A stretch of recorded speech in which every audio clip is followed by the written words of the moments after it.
to the Ronline Report. Joining us today is a guy I consider easily the Rookie of the Year. Easily. I don't know. Maybe Chris Bumstead could go for that title, but I got this guy in the spot for the simple reason that he went from an amateur this year to the next week winning his first pro show to a few weeks after that, less than 2 months after that, making 4th place at the Olympia. You know, I don't know if this has ever been done before, but joining us today, as you know, Derek Lunsford. Derek, thanks for being here. Hey, thanks for having me. I always appreciate it. You don't have a nickname yet, right? What's that? You don't have a nickname yet, do you? No. What do you think about Derek the Kid? The kid? The what? The Kid. The Kid? Yeah, Derek the Kid Lunsford. Hey, if it picks up and everybody likes it, I'll roll with it. But let's see how it goes. Yeah. Well, I've tried to like I've been asked by like Animal and stuff to come up with a nickname and stuff. Right. And I've always been under the impression that like you can't like name yourself a nickname. Yeah. So like I'm like over here trying to like come up with ideas that like sound cool, but like we're losing you. Oh, that's just my headset messing up. Just call me Derek. I'm Derek. Okay. You know, I did come up with a pretty cool nickname years ago. Oh, yeah? Jose Raymond is called the Boston Mass. That was me. That's a pretty clever one, though. Okay. Yeah, we'll work on it. I might come up with something better for you. I'll let you know. But yeah. The first question. Yeah. First question before anything else is: are you done for the season? Yes, I actually, believe it or not, talking to my coach before Tampa, in between USA's and Tampa, you know, my coach actually mentioned, he was like, if you do somehow come out ahead at Tampa, we probably shouldn't do the Olympia and hold off. And I was like, no, we're definitely doing the Olympia for sure. So that was, and I promised him back I don't know. I promised him back in like the spring when I first started prepping for the USA's. I told him, I said, I will only prep through middle of September. Hint, hint, wink, wink. Yeah. You know, I had the confidence and everything, but like to do everything that happened, like even he mentioned, he's like, as confident as I am and as hardworking as he says I am, it's like the reality of the whole situation, like how realistic was all that? And I was like, even myself, I had doubts. But anyway, so yes, your question was, am I done for the season? Absolutely. And we're gonna, you know, we're gonna get healthy, put on a little bit more muscle, and then come back early next year probably. What was James's? Why didn't he want you to do the Olympia necessarily? Just because we had started prep so early, like we always do. Like I start no later than 20 weeks out from my first show. So, like, actually, me being me, I always like to jump the gun. So, like, at 24 weeks, 26 weeks, I was already locking it down. And then, yeah, so at 20 weeks, we were definitely going. And then, you know, that's 7 more weeks after USA's. Yeah. So, plus, you know, huh? Did you start dieting in January then, if my crappy math is correct? Yeah. Wow. I mean, technically I locked it down in February. Like my dieting versus locking it down is like I'll exchange one type of protein for another that's equal in fat and protein, and you know what I'm saying? Yeah. So like it's still on the diet, but it's like locking it down means I eat chicken when I eat chicken. I eat fish when I eat fish. I eat eggs when I eat eggs. So I mean everything's to the T at that point. Yeah. Huh. So, you know, what were you thinking? Did you have any expectations going to that Olympia that, you know, in your heart of hearts, where were you really hoping to place? To be honest, 100% honest with you, yeah. I respect every single athlete on stage at any show I compete in. Yeah. But I believed going into the show, I knew 4th or 5th was realistically where I probably should place. Yeah. And I knew that like coming in really well, like being me on point and the other guys maybe not, like at 100%, I had a chance to honestly compete with anybody. I felt like, you know, that's just how I felt. But I believe that 4th, 5th was a realistic placing for me, and I believe that I was placed exactly where I should have been placed. So everything went perfect. Yeah, you know, you make a good point there when you say no disrespect, because everyone's there to win. Right. You know, it's not a team sport, and if you're not training to win, why are you even training? Why are you going through all this dieting and training and all that? So Right. I don't think it's disrespectful, even if you said I want to beat Flex Lewis, because everybody wants to win.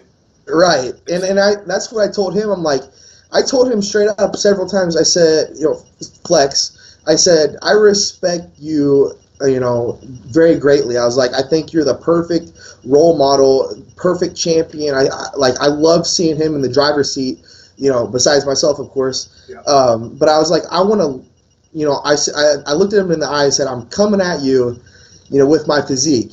You know, I'm coming after you. But I said, I also want to learn from you, too, because you've been such a great role model for the sport, and I want to learn everything that you've done to grow the business and how you treat people with respect and all your fans and stuff. I was like, I really look up to guys like that, and Jose, too, as well. Yeah. So. Now, was that the first Olympia that you've actually even been to? Actually, yeah. So. When did you arrive? Like Monday, Tuesday? Yeah, I wanted to get there a little early, so I went Tuesday. So, yeah. What was the whole experience like leading up to the show? You know, you had all the meetings, and you know the hotel starts getting packed with all the every fit person from basically around the world seems to be in that one hotel. It's the most insane. Yeah, I'm not gonna lie. It was probably like one of the more stressful, you know, times that I've had leading up to the show, just considering I actually, thank God, I have a guy who sends me my protein, all my food, Mall Nutrition, that is. They're from Chicago, but they shipped all my protein out because I just wanted it in like freezer bags. Right. But I had no refrigerator or anything to keep it in, so like I had to keep it in the cooler and keep putting ice in it. Yeah. And even the little mini fridge that they had there was like, it was like a mini fridge. Right. So that was kind of stressful. Meet the Olympians was awesome, but like, you know, and so was the press conference, which I wish I could have been there, like on stage. You know, I'm a talker. I love to talk and stuff. So, yeah. But you know, I think any other bodybuilder will tell you, like, you know, as awesome as it is, as fun as it is to meet the fans, like, it's actually pretty draining, you know, like just having conversations and stuff. But I mean, it's a part of it. I love it, actually. I love, you know, people come up, but it is draining when you're on zero energy and you're trying to, you know, give everybody your fullest, you know, attention and energy, and then you're like, man, when's my next meal? You know, so. Yeah. But Everyone I know that's been part of the Olympia as a competitor has basically said the same thing. It's an honor to be there. It's amazing to be part of that, but you have to be at this place at this time, that place at that time, and like you said, you're already exhausted. You're trying to get ready for the biggest show of your life. So. But I mean, it's well worth it. Like I said, I absolutely love it, and I cannot wait to do it again next year. I think maybe what made it even a little tougher for me was, like, with it being my first Olympia and everything, like, I really didn't know what to expect. And, like, thankfully, like, guys like Jose and Flex, those are two guys that I really, like, you know, stuck around and talked to the most. And they were both very encouraging, saying, you know, just soak it in. Just like, you know, this is your first time here. Just like, you know, don't let this time like go by, and like, you know, really just soak it in and, you know, make the most of it. So that's exactly what I did, you know, whether it be at the press conferences or backstage or on stage. Yeah. Did you know going into it that you guys were going to be last Friday night in the judging? No, actually, a lot of us were confused, even backstage, and actually, thankfully, we were last because at prejudging, I went up to get oiled up, and for some reason, like when they were oiling me up, my tan like smudged, and I went pure white. Ooh. Like I was looking at my arm, and I was like, oh my God, like I literally go, what do I do? And they're like, no, it's okay. We're going to fix it. Like we didn't know that this was going to happen. So I'm over here like freaking out. I'm like, I'm about to go on stage. And they're like, no. It's the open class goes first. And I was like, thank God, so it saved me. Yeah, because traditionally the open class, I've been going to that show for a while. They go last. I mean, I was really scratching my head. I'm like, why are we still, the open guys come on? I'm like, what about the 212 guys? They must be last. So I don't want to harp on the tan thing, but I took some questions from the forum members, and a lot of them were asking what was up with your tan, because you could have been darker. Right. You could have been darker. And I don't think it would have made a difference. I 100% agree. I've always done my own tan, or actually, James has always done my tan, and it's weird because like in one show I'll look amazing, like the color's perfect, everything looks great on one stage, and then on another stage it might look off. And I agree with you. I think that really hurt me, especially the second night. I'm not sure what happened, but from now on, I'm just going to let the professionals do it. I talked to ProTan, and I think that I'm just going to start letting them take care of everything from the get-go. Because, I mean, it's included as part of your, they do it for free for the competitors, right? I actually didn't know that, and that's why I just kind of did my normal routine.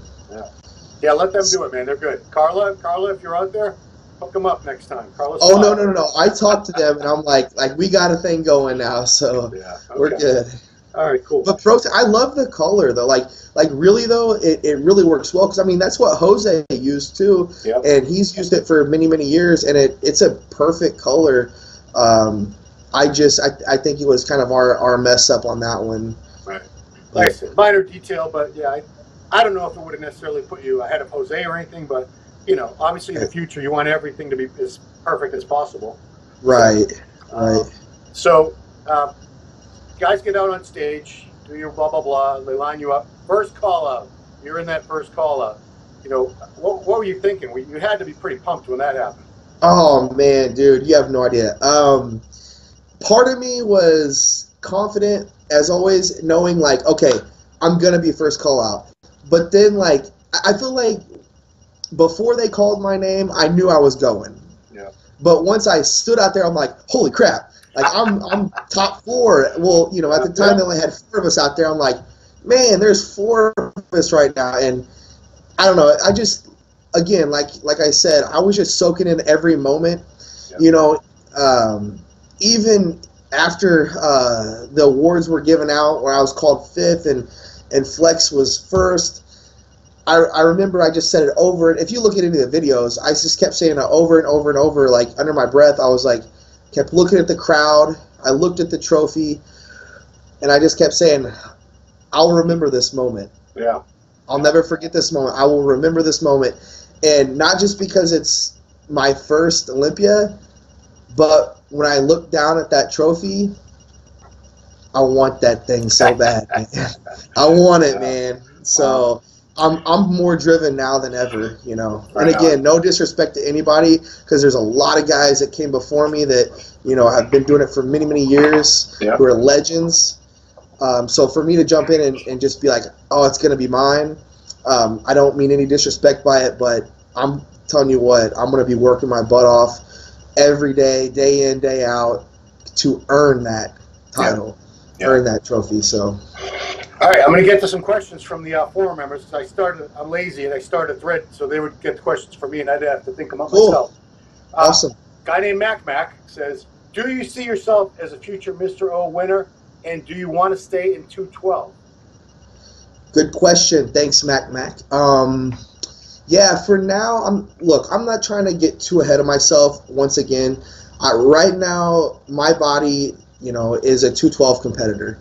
I have plenty of muscle. I can still pack on plenty of weight. I could essentially gain 15 to 20 pounds of lean tissue to really suffer hard and get down to that 212. But would I like to see myself in the open? I mean, shoot, that's the big boys, man. So why wouldn't I want to be able to, bump up there? I think it'd be awesome to do the 212 and then the open later. Right. But we're just going to be focused right now between now and my next show. Right. You know, I know you're not going to say, you're humble and you're not going to say you see yourself as a future Mr. O, but, you know, Giles and I were commenting various times over the weekend. And well, we think you will be. Well, I appreciate that, but, you know, I will say, I mean, like, I see it, I visualize it, yes. Yeah. So if it ever happens, I'll be honored, man. But yeah, I mean, you have, look, you have to have the confidence. You have to know, right.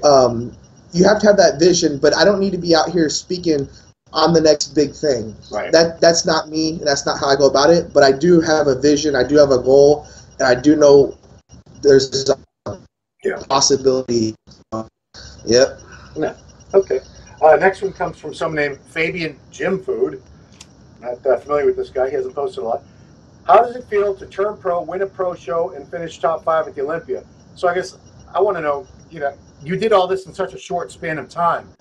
Do you know, are you able to even process it, or is it still not even really registering what you've done in the past 3 months? It was tough to process the first 2 shows. Like, it was a boom, less than a week. I went from amateur to Mr. USA to Olympia qualified. So that was really, really difficult to wrap my head around. In fact, actually, I think it's been maybe less than a week or 2 that I actually changed my Instagram to Mr. USA 2017. Yeah. So, I mean, it took me like a month to even realize, like, I'm Mr. USA and I am an IFBB pro bodybuilder. Yeah.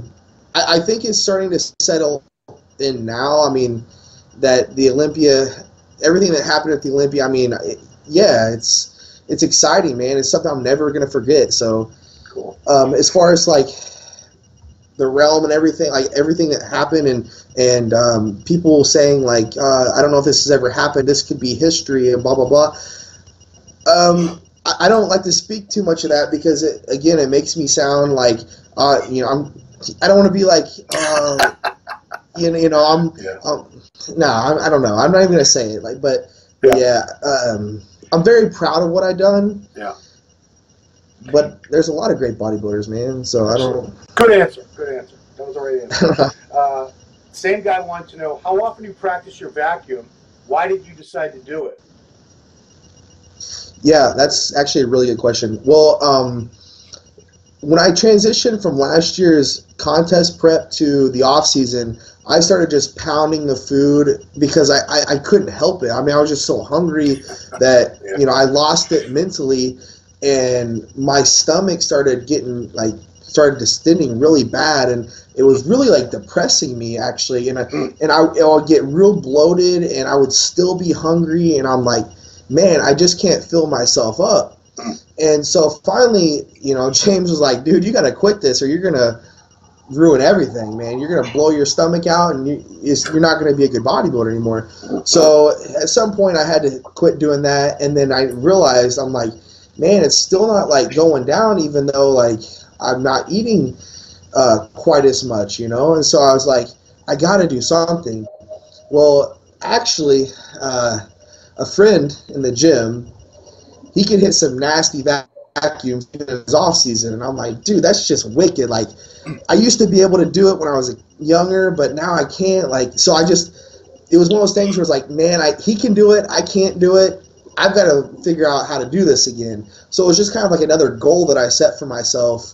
The best thing I can tell you, how often do I practice? Yeah. Pretty much every morning when I wake up. I'll do it, like, there for a while I was doing, like, what I call 3 sets. Yeah. Of, like, first thing in the morning I use the bathroom, and then I'll get in front of the mirror and I'll just hold that vacuum as long as I can 3 times, you know. Okay. So do that, and then it's going to be very, very difficult the first probably 2-3 weeks until you can get that connection with your transverse abdominals, which is actually a muscle. So once you can get that mind-muscle connection of sucking in your stomach, then it'll become a little bit easier, and you'll just be able to do it even better after, you know, a couple months. Some good advice, because a lot of us could stand to be able to do a vacuum. Yeah, I couldn't do it. Yeah, this time last year they're close, so don't don't feel bad if you can't now. Just work on it. Next one. What are aspirations for physique? Who inspired you? I think you've answered this before, but who inspired you when you were first getting very interested in bodybuilding? Can you hear me? Froze up. Yeah. Oh, sorry. Can you hear me? Yeah. Yeah, I'm taking my headset off so I can hear you better. Can you hear me okay? I hope yeah, I can hear you. Everything's good here. Yeah. So yeah. I hope it's not my connection. I'm in a hotel. It's okay. So the question was, who really inspired you the most when you first took up bodybuilding? Well, I definitely looked up to Jay Cutler for sure. He posted a lot of really good videos of him training. So like if I was about to go to the gym and either I didn't want to train that day because I was tired, or if I just couldn't figure out in my own mind, like, you know, I'm hitting back today, but what exercises should I do? You know, I would look up, literally just type in Jay Cutler back workout or Jay Cutler chest workout. Yep. And if you still do that, you'll find a ton of videos of him or other bodybuilders, you know, that have really good training videos. And so what I do, I would just study, you know, everything about what he was doing in his training. You know, I'd even watch some of his, like, at-home, like, day in the life videos and just kind of, like, how he carried himself as a professional on and off the stage, in and out of the gym. Like, I just wanted to almost mimic who he was because he was at the pinnacle, man. So definitely Jay Cutler. Jose was another guy that I've always looked up to and still do, actually. You know, he's a great bodybuilder, a great guy. But those two, I think, have been the most influential for sure. Okay, cool. I just thought of a question of my own that no one wrote down, but when you were able to get a good cheat meal after the Olympia, what did you go for? Oh, boy. Let's hear it. We went to the gala, and I tried to, like, keep it under control there because I knew, like, the next couple days is going to be crazy. I definitely got all-you-can-eat sushi because Vegas has a ton of those, and they're all amazing. So all-you-can-eat sushi. The next day, I went and got Baskin-Robbins ice cream and passed out because I didn't even. I slept 4 hours in 3 days. Like, yeah, because I stayed up all night, went to Sean Roden's after party and hung out with those guys at Hyde. So I literally had no sleep that night on Saturday night, but had the sushi and ice cream the next day. The day after that, I had smash burger and fries because I've never had smash burger, but I had the In-N-Out burger before, so I kind of wanted to compare them. How'd they compare? In-N-Out's better, I think. I don't know. And then I had a Cheesecake Factory cheesecake. Okay. I love cheesecake. All right. So that's a good answer. Good answer. A couple questions were very similar. They wanted to know, as the new guy in the 212, especially the new guy at the Olympia, how did the other guys treat you? And, you know, like backstage and then everything leading up to backstage, was everyone cool with you? Did they try to talk to you? Did you talk to them? Oh, man. Like, yeah, there was not a single person that wasn't welcoming. I mean, it literally is like a fraternity or family of just a bunch of bro bodybuilders. Like, you know what I mean? Like, it's just, they're so welcoming and encouraging of me, and like, it's almost like they're proud of me and they want to see me do well, even though I'm competing with them. And it's just really cool. And I'm actually the same way. Like, I congratulated everybody, you know, and because there wasn't a single guy on the stage that didn't look good. You know, they're the best 13 best guys in the world, man, at 212. So, you know, I don't know, very welcoming, very encouraging of me, and I couldn't be any happier to be on stage with any of them. So. Who was the coolest to you? Who was like really took the most time and went out of their way to be nice to you and include you? Oh man, you're putting me on spot already. Well, you could say everyone was nice, but everyone was awesome. No, for real though, like I said, I definitely talked to Flex and Jose the most. Yeah, for sure. Again, everybody was really cool when I talked to everybody, but I definitely, because I look up to those two guys the most, I wanted to learn the most from them. And so I really tried to get to know them the most. And so maybe it was my approach to them that made them feel like they could give back to me and talking to me and encouraging me. I don't know, but definitely those two guys for sure. Okay. Don Flex has a few questions. Let's see. With your shoulder width and frame. You said who? Don Flex. Yeah, you know Don Flex Lewis. No, he's got a donkey in his avatar, but I don't know who you are, Don, but you're a donkey in your avatar. With your shoulder width and frame, you could soon find yourself struggling to make weight in the 212 division. Do you see your future as an open guy? I know you kind of already addressed that, but I mean, you're 24. Let's think about like when you're 27, 28 years old maybe, and you really are struggling very, very hard to get to 212. It might not even be possible at that point. I don't know. Well, here's the thing. This is another approach I could take is that, once my body fills out the 212, how will I look, first of all? Will I be blocky going up, trying to make 240 pounds on stage? Yeah. And another thing, too, is what about my health? I mean, am I going to be healthy at 240 pounds shredded? Can my heart and all my organs handle that? Because I don't know what the best 240 on stage would equate to like 270 off season, roughly. I mean, you'd have to be at least 270, I would think. Yeah. You know what I mean? And pretty lean, right? Mm-hmm. So the thing is like, is it worth the health risks? Is it worth? Because I mean, if you ask Jay Cutler, he'll tell you that when he was smaller, leading up to winning his titles, he liked his physique better when he was losing than whenever he actually won, because it just started becoming less aesthetic and more blocky. Yeah. But he was winning titles. So, again, which one looks better? Which one's winning titles? And which one's healthiest? I have to consider all those things. Yeah. I think like Flex Lewis now, why would someone in his position ever want to go up to the Open? He just keeps winning his class. So he's essentially building a legacy for himself in the 212. Me, on the other hand, I like to challenge myself. I like to give the people, the fans, what they want. So that would be something also that kind of pushes me to, once I do the 212, possibly go to the Open and see if we can make a run for it there, because I think a lot of people would have also appreciate that, but no guarantees.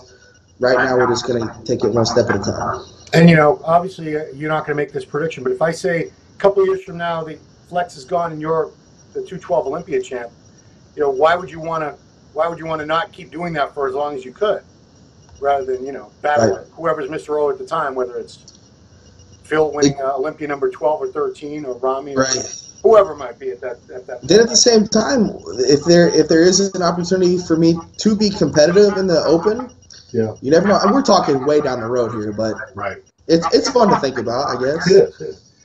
Okay, he's got a knock on your trunks. Hang on. Are you ready? Will you be wearing that ridiculously small thong on stage again, or you will be wearing a more sensible sized thong next? Well, these aren't thongs, obviously. They're posing trunks. Let's get that straight. I'll give him this. It almost looked like it. Oh, man. Well, see, okay, so the guy that makes my trunks, or made my trunks I did ask him to bring show the most glute I possibly could, because I knew that my glutes were going to be shredded and I wanted to show them off.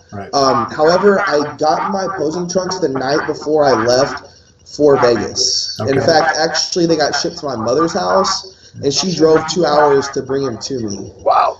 So I was pretty much stuck with what I got. Yeah. So definitely I'll be wearing something a little bit less revealing and less riding up the crack. To be fair to you, in the Open, Mr. Olympia, I saw many posing trunks that were cut exactly the same way. Yeah. So let's not knock this kid. Come on. All right. It's okay. I laugh at it though. I mean, that's not really something that he's hating on me for. So. Right. Okay. I think it's funny. All right, we actually have a serious training question here from NoCob3233, who is a frequent contributor to my daily pump pics, where we post the absolute finest ass pictures on the forum. Just in case you're ever curious, take a look over there. What style of lifting do you feel has produced the best results for you? for example, DC, one body part per week, high volume, low volume, etc. What is the style that you train? How would you describe what you do now? You know what? I'm not going to answer that because you can go on to bodybuilding.com right now. Yeah. And I actually wrote up an article for Animal. Okay. That there, I believe it was yesterday. It was posted on bodybuilding.com on the home page. It's called what is it called? Well, it's my 5 pillars to training, basically. Okay. I think they named it something else, but yeah, click on there on bodybuilding.com and check it out. All right. It'll tell you everything you need to know. Same guy wanted to know, I know you don't believe the hype that bodybuilding is dying, so what do you see for the future of bodybuilding, and what are your opinions of the other divisions? Yeah, and that's that's a huge goal of mine, something that I did talk to Flex a lot about over the weekend, is that my goal is to build definitely the 212, but all of bodybuilding and all the other divisions, build it up as big and as best I possibly can. That is a huge goal of mine. And it all starts with the NPC, you know. Yeah. That means I need to get my butt to as many of these shows as I possibly can. Yeah. You know, shaking hands and meeting these guys that are up and comers. Yeah. And encouraging them to not give up, just keep pursuing. If you got a dream, keep pursuing it, man, because anything can happen. You work for it, you want it bad enough, and day in, day out, you can achieve it. So, yeah, I think it's really important that we have these other divisions too. I mean, you could talk about how it takes away from bodybuilding. But if you think about it, you've been asking me, and all these other people have been asking me, and years and years of Flex Lewis, are you going to go to the Open after 212? Right. Well, if there wasn't a 212, would there even be a Flex Lewis or a Derek Lunsford? Mm-hmm.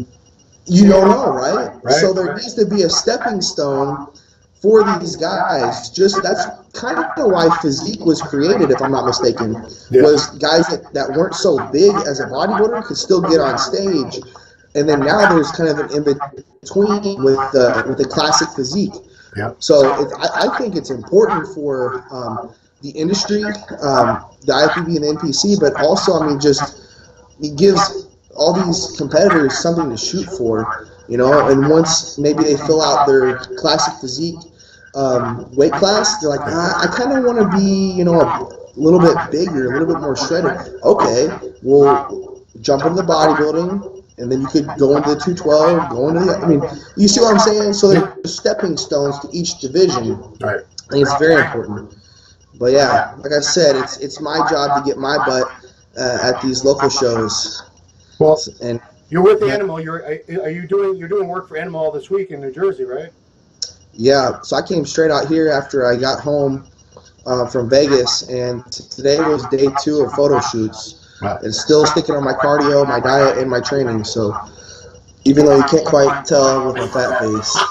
Because I know, they've had a long tradition of sending their athletes out on the road to have events at gyms and all different places where the fans can interact with them. Have they discussed that with you as far as getting you out all over the place? A little bit, but actually it's been more of me taking initiative and just finding opportunities like at local gyms or, a couple hours away, gyms or supplement stores, or even finding my own guest posings and things like that. And I've been approached too by promoters and things. But yeah, I'm looking to get out there because I quit my 9 to 5 after I signed with Animal. Yep. And I'm trying to be the best ambassador that I possibly can be for bodybuilding. Okay. Next question. First of all, I would have to set it up by asking you, do you know who the mayor of bodybuilding is? Dan Dillon? I mean, I know that. I've never met him. Right. Okay. Do you know how he makes these shirts up with new pros on the back? I haven't seen those, no. Apparently you were on. He makes a shirt every year with all the new pros. Apparently, really? You were on this year's shirt. So, oh, really? Oh, tell him to send me one. So exactly, Dan, you hear that? So he said, "Yeah, I want one for sure." Ask him how you feel about being on the mayor's coveted new pro shirt.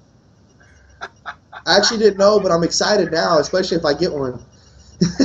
And he wants me to tell you that your structure and genetics make him hate his parents. Oh, that's too bad, Dan. Come on. Oh, man. And last question from the viewers is my good friend, my training partner, the Goon.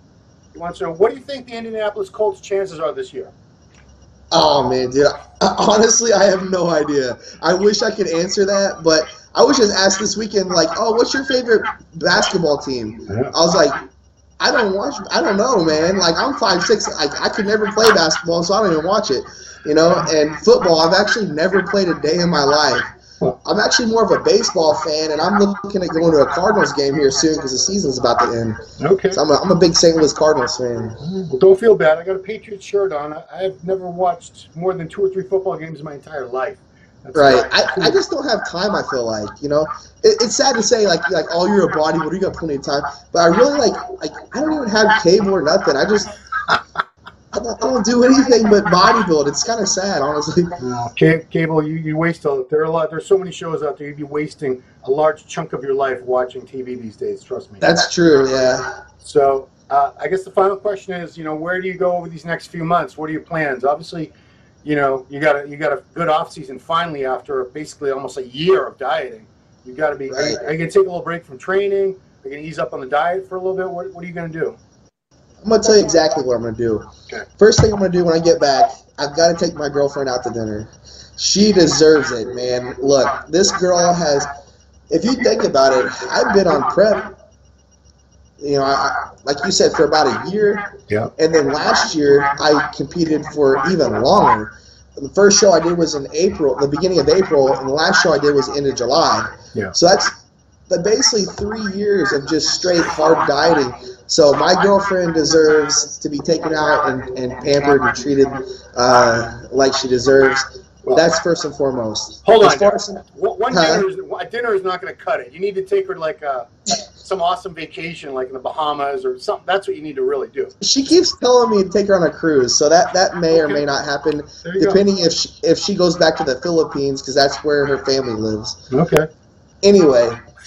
As far as you're gonna get me in trouble here, Ron. See, now if I don't do it, she's gonna give me crap for it. So you'll do it. I'll probably do it.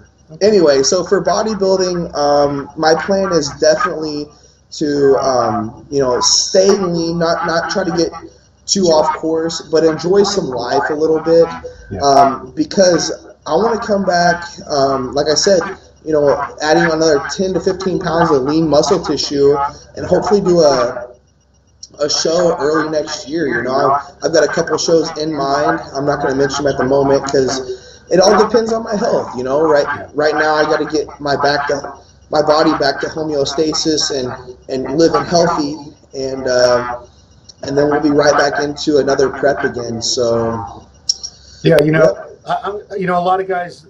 I know the Arnold Classic, it's a great show. You know, they run a first-class production absolutely all the way, but I've always felt that if you're an Olympia competitor and you just finished the Olympia, it's already middle of September, and at least you're putting the brakes on now, but some of these guys, they're going to be competing in shows for basically another month. So that takes them into the middle of October. And then if you're going to do the Arnold, you need to get back into prep again in December, basically. Mm-hmm. So, like, you know, health-wise, stress-wise, life in general, that's a quick turnaround. So I wouldn't blame you one bit for not doing the Arnold.